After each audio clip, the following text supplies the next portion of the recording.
ઉનાળાની કાળઝાળ ગરમીમાં જો લોકો સૌથી વધુ કોઈ પસંદ હોય તો તે ઠંડો કેરીનો રસ અને લગ્ન પ્રસંગમાં હોય કે ઘરનું જે જમણવાર કેરીનો રસ વગર બધું અધૂરું લાગે છે. પરંતુ જો કે તમે બજારમાં લાવી કેરીનો ડેરીમાં કે રસ ખરીદી પીતા હો તો તમે ભારે સાવધાન થઈ જવાની જરૂર છે. મહેસાણામાં એક એવા સમાચાર સામે આવે છે કે તમારી ચિંતા વધારી શકે છે. મહેસાણા સોબાસણ ગામમાં નજીકમાં આવેલા જાણીતી શહેર સક્કર ડેરીના ફૂડ વિભાગ દરોડા પાડીને મોટો કૌભાંડ ઝડપી પાડ્યો હતો. જેમાં ગરમીની સિઝનની શરૂઆત થતાં જ ભેળસેળી તત્વો સક્રિય થતા જતા હોય કે લોકોના સ્વાસ્થ્ય સાથે ચેડા કરતા આવતા તત્વોનો પાઠ ભણવા માટે ફૂડ અને ડ્રગ્સ વિભાગને કમરકસી કરી.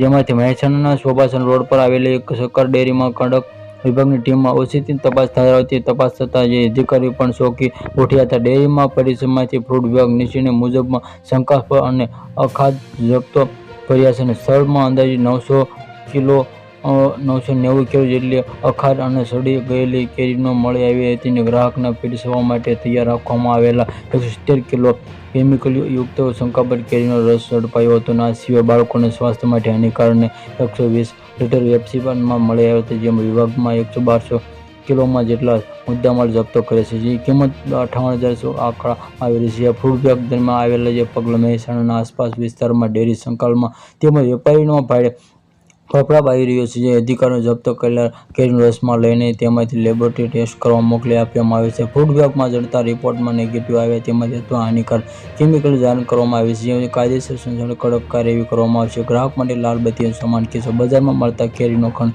સડેલી કેરી અને પ્રતિબંધિત કેમિકલ જેમ કાર્બન ડાયોક્સાઇડમાં કરી લાવેલા બનાવતા આમાંથી કેરીનો રસ ઉલટી, ઝાડા કે પેટની ગંભીર બીમારીઓ થઈ શકે છે.